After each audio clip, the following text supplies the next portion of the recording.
Ya, kami lanjutkan saudara berbincang dengan Pak Pahala Nainggolan, Deputi Pencegahan KPK, dan juga Siti Juliantari, peneliti dari Indonesia Corruption Watch, mengenai bagaimana kita mengawasi jalannya penyaluran dana nanti dari pemerintah pusat sampai ke bawah, sampai ke masyarakat untuk pandemi corona di Indonesia. Pak Pahala, sedikit saja. Semua sekarang sedang menyoroti adanya Perpu nomor 1 2020 yang saya singkat menjadi ini seperti imunitas atau kekebalan dari para pejabat nantinya tidak bisa ditindak pidana, tindak perdata begitu. Rasanya seperti kontraproduktif dengan upaya kita agar ini dijalankan dengan baik begitu. Kan kebangetan kalau masih ada yang korupsi di situasi seperti ini. Pak Pahala, KPK bagaimana mengenai hal ini? Jadi kalau kita lihat perpunya memang bunyinya demikian. Kalau secara spesifik dia cerita tentang kerugian negara. Kalau kami dari KPK bilang bukan hanya itu satu-satunya unsur untuk pidana korupsi kan gitu ya. Jadi buat kita proses itu silakan jalan gitu. Kalau ada yang mau uji ya silakan gitu. Tapi kita bilang lebih pergi ke aspek pencegahan, kita masuk lewat koordinasi. Misalnya kita bilang gitu. Tidak semua juga itu karena niat jahat. Misalnya kayak sekarang kita cerita bansos lah, bagian terbesar dari upaya jaring pengaman sosial. Hampir semua daerah menganggarkan untuk pemberian bantuan sosial. Pemerintah pusat akan memperluas dan memperkenalkan jenis baru, bahkan termasuk dana desa juga boleh dilakukan, gitu kan. Sementara pemerintah daerah juga berinisiatif. Ini objeknya sama, masyarakat yang terdampak. Kalau nanti terjadi, katakanlah orang yang harusnya terima tidak terima, atau orang harusnya terima 1 jadi terima 3. Lebih parah lagi, fiktif, orangnya tidak ada. Gitu kan. Jadi selalu itu, kalau penyakit bansos selalu 3 penyakitnya. 1 fiktif, 2 yang harusnya terima 1 jadi terima 3, yang ketiga yang harusnya terima malah enggak. Gitu. Oleh karena itu bukan kesalahan birokrasinya. Karena memang database kita itu harus kita akui memang rumit dan updatingnya tidak 100%. Sama sekali ini bukan mudah, karena ini 100 juta orang yang dipindahkan buat membayar iuran BPJS saja, 96 juta orang itu harus dicek orangnya ada apa enggak. Di Stranas benar kayak Mbak Siti bilang, harus dipadankan NIK-nya dengan Dukcapil. Itu berarti pindah datanya dari Kemsos ke Kemdagri, dipadankan. Ternyata memang banyak, ada sekitar 5 juta, tidak ada NIK-nya, kita bilang hapus. Kalau ada NIK, itu berarti fiktif, bisa dihindari.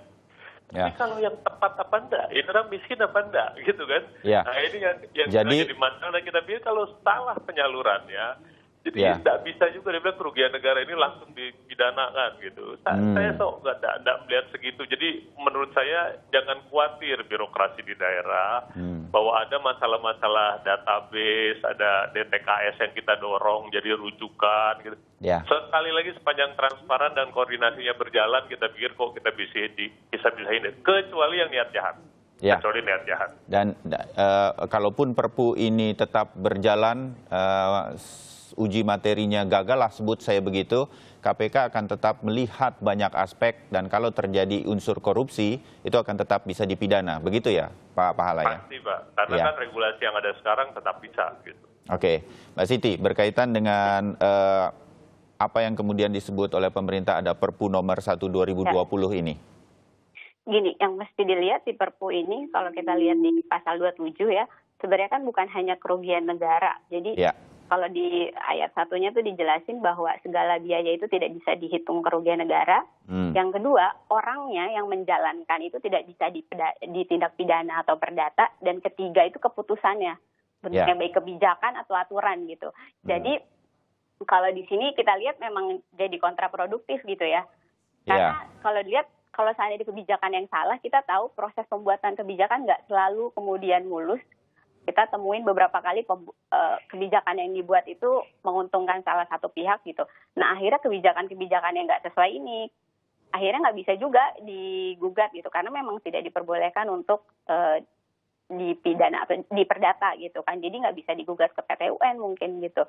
Dan seharusnya kalau saya bisa menangkap ya, ini mungkin ketakutan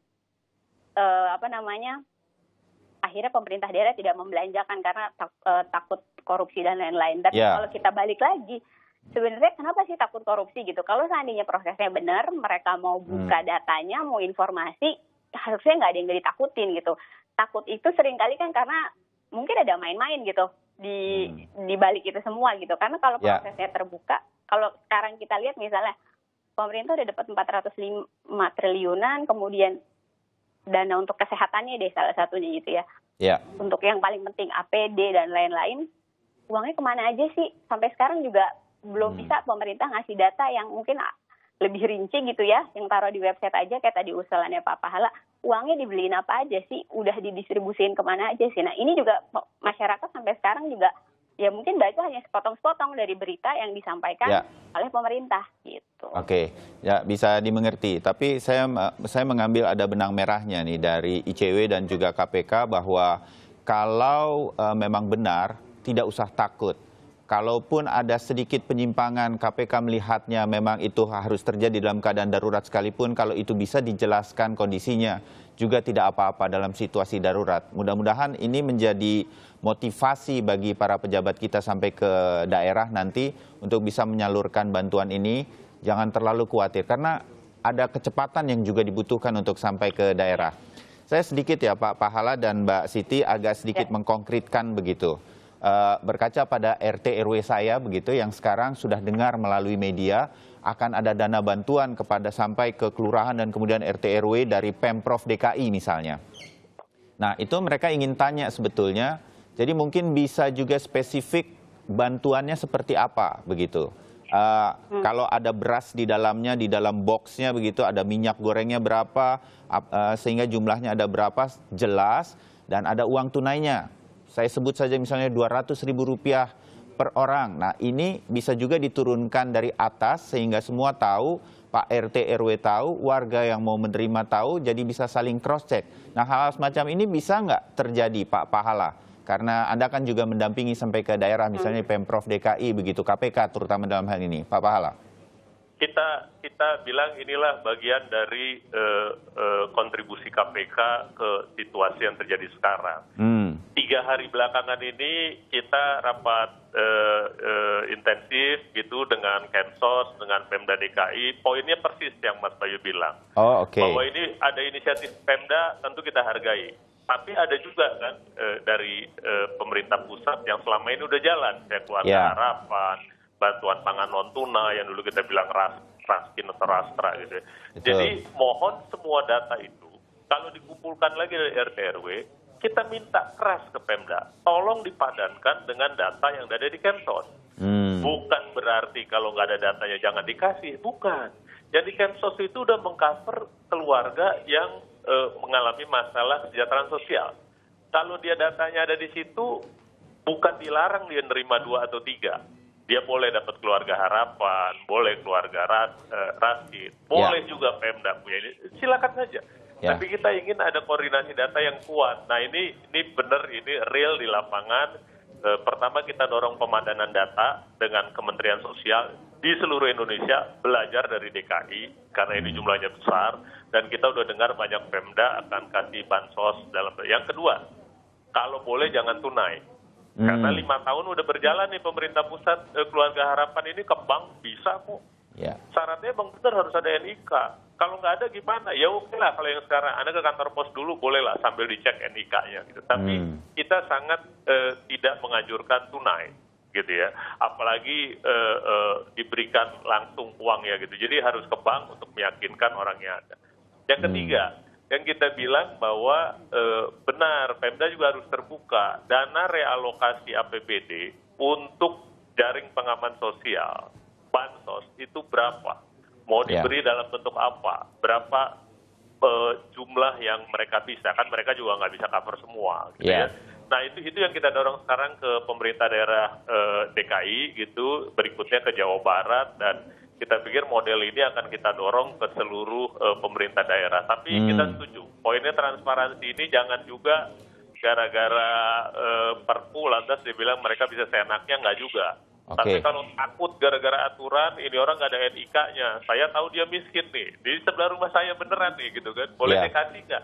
Ya kasih aja, ada surat keterangan dari RT misalnya. Kan selalu ada cara lah untuk opsi lain gitu, kira-kira gitu. Tapi kita ingin jangan ada keraguan.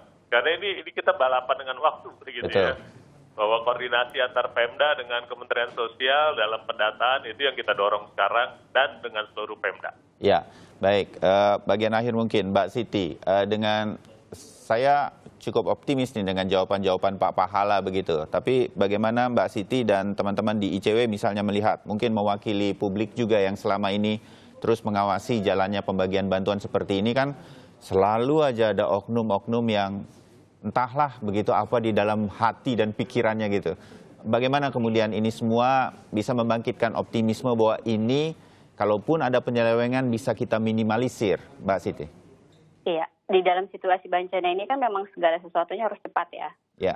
Tapi cepat ini kan bukan berarti kemudian prinsip-prinsip transparan itu juga tidak diindahkan gitu. Jadi ketika pemerintah tetap bisa menyampaikan prinsip-prinsip transparansi itu, membuka datanya, kalau tadi Pak Pahala bilang bisa membuat juknis misalnya yang sampai detail bansosnya berapa, dapatnya apa saja, berapa banyak, nah itu lebih baik lagi dan kami masyarakat sangat menunggu kalau itu memang benar bisa dipublikasi gitu karena sampai sekarang keadaannya informasi seperti itu sangat minim terutama untuk dana-dana yang sudah dibelanjakan oleh pemerintah. Gitu. Ya, baik. Jadi transparansi ini betul-betul bisa sampai ke bawah. Kalau perlu ada poster-posternya begitu, saya membayangkan semua kepala keluarga yang mendapatkan itu siapa saja dan apa benda-bendanya. Ini mungkin bisa menjadi role model yang sebentar lagi saya berharap KPK bisa menerapkannya dulu di salah satu daerah dalam hal ini misalnya DKI dan kemudian di copy paste ke beberapa daerah. Pak Pahala, terima kasih. Selamat bekerja, Pak. Kita berharap pada KPK untuk bisa membantu meminimalisir hal-hal yang tidak kita inginkan. Dan Mbak Siti bersama teman-teman di ICW, terima kasih juga pagi hari ini. Ini bukan yang pertama dan terakhir. Kita bersama-sama akan mengawal ini semua. Terima kasih Mbak Siti. Terima kasih Pak Pahala. Selamat pagi. Bayu, terima kasih Pak Pahala.